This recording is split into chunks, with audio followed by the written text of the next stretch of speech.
I got so much motherfucking design on right now.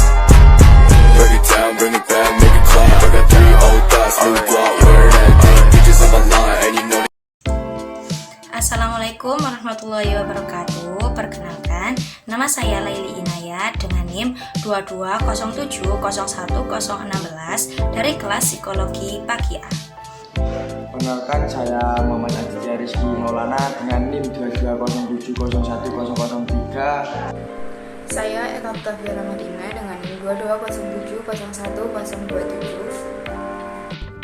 Perkenalkan, nama saya Fitri Sulistyo Budi dengan NIM 22701030. Saya dari kelas Psikologi Pagi A. Sebelumnya, saya akan menjelaskan mengenai psikologi belajar secara umum. Psikologi belajar adalah cabang psikologi yang mempelajari proses-proses mental dan perilaku yang terjadi saat individu belajar. Bidang ini mencakup penelitian tentang bagaimana orang memperoleh, menyimpan, mengorganisir, dan menggunakan pengetahuan serta keterampilan baru. Psikologi belajar mengkaji berbagai teori dan konsep tentang bagaimana individu memperoleh pengetahuan dan keterampilan melalui pengalaman dan interaksi dengan lingkungan. Beberapa teori penting dalam psikologi belajar meliputi: yang pertama ada pembelajaran klasik atau classical conditioning. Teori ini dikembangkan oleh Ivan Pavlov dan mengemukakan bahwa respon refleks dapat dipelajari melalui asosiasi antara rangsangan yang tidak dikondisikan dan rangsangan yang dikondisikan.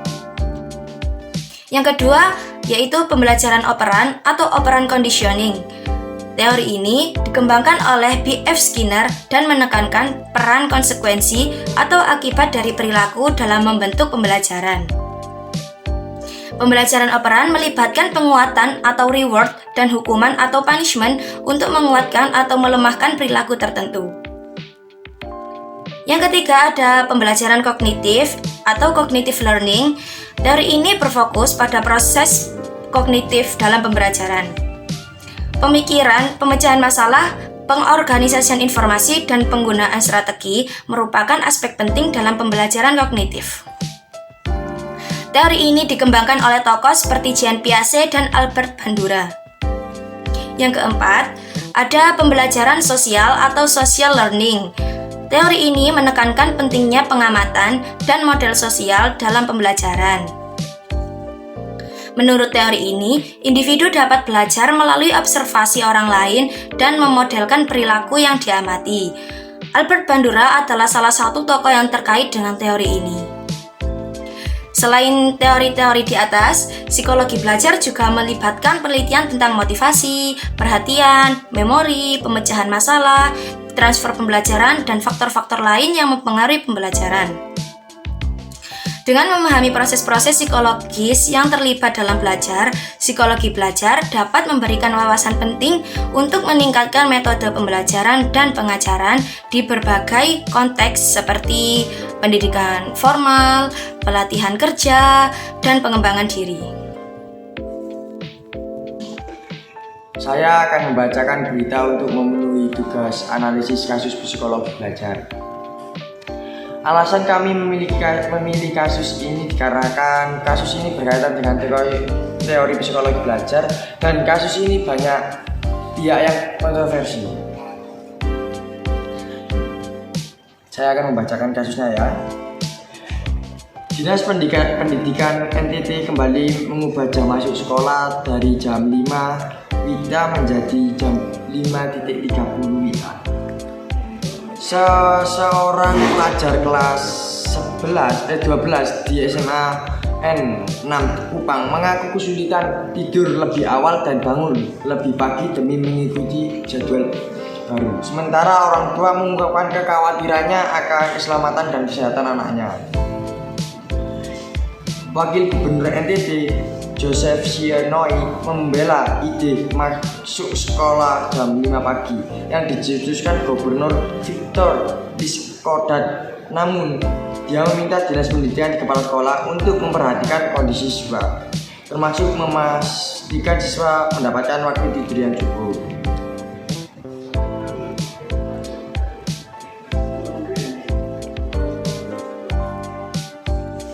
Melania Setia, salah satu siswa kelas 12 sekolah itu menuturkan pengalamannya selama 3 hari menjalani aturan baru tersebut. Melania mengaku harus tidur dari jam 8 malam supaya bisa bangun pukul 4 pagi. Keesokannya harinya untuk bersiap-siap berangkat sekolah.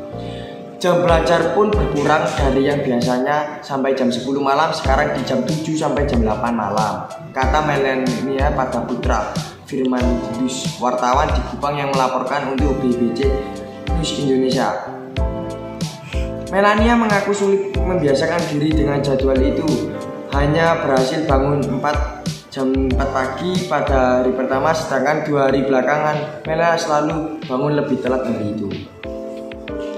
Alasan tidak bisa bangun tidur tepat waktu ialah mengerjakan pekerjaan rumah yang baru selesai di pukul 9 malam, namun tanpa ada PR pun biasanya Melania baru bisa tidur sekitar pukul 10.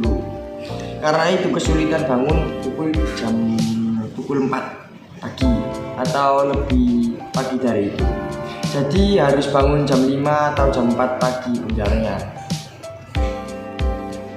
Sekalipun pada hari pertama ia berhasil bangun lebih awal, tetapi ia baru tiba di sekolah sekitar pukul setengah 6 WITA, terlambat setengah jam dari waktu yang ditentukan oleh pihak sekolah. Melania tidak sendiri, banyak kawannya juga yang tidak hadir tepat waktu.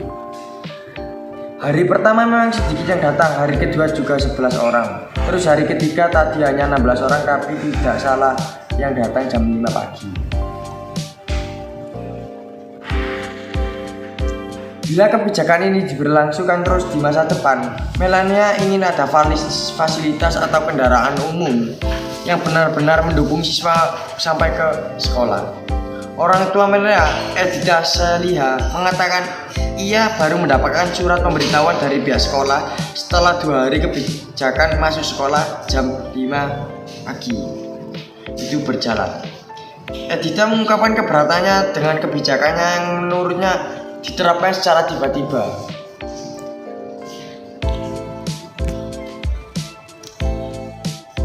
Saya percaya guru punya hati nurani, jadi walaupun dia terlambat tetapi dia senang hati untuk tetap ke sekolah, kata Edita lewat sambungan telepon. Selebihnya, Edita menilai aturan ini sangat mengganggu pola tidur putrinya. Melania yang biasanya baru beres mengerjakan tugas sekolah jam 10 atau jam 11, terpaksa ia bangun pagi-pagi benar untuk bersiap ke sekolah. Memang hari pertama sulit, terpaksa saya kasih bangun saja untuk siap baik-baik jam setengah 6 baru keluar dari rumah, ujarnya.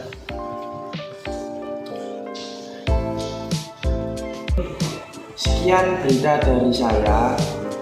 Selanjutnya akan direview oleh teman saya. Selanjutnya, kami akan membahas mengenai review kasus yang telah kami ambil, yakni mengenai sejumlah siswa yang memulai hari sekolah mereka pada pukul 5 WITA. Dalam menghadapi situasi ini, seorang psikolog menyatakan bahwa masa transisi ini kemungkinan akan sulit bagi siswa. Dalam kesimpulan secara garis besar, siswa yang harus masuk sekolah pada pukul 5 WITA akan menghadapi tantangan adaptasi yang signifikan. Pertama, perubahan jadwal tidur dan bangun pagi menjadi salah satu aspek yang paling sulit bagi siswa. Dalam kondisi normal, sebagian besar siswa biasanya tidur larut malam dan bangun di pagi hari. Namun, dengan memulai sekolah pada pukul 5 WITA, siswa perlu menyesuaikan waktu tidur dan mengubah kebiasaan tidur mereka.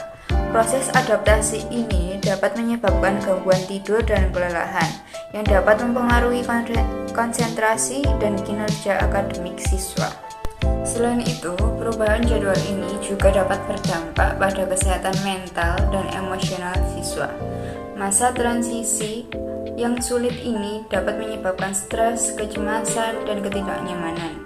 Siswa mungkin merasa sulit untuk menyesuaikan diri dengan rutinitas baru dan meningkatkan tingkat kelelahan mereka. Hal ini juga dapat berdampak negatif pada motivasi belajar, kualitas interaksi sosial, dan kesejahteraan secara keseluruhan.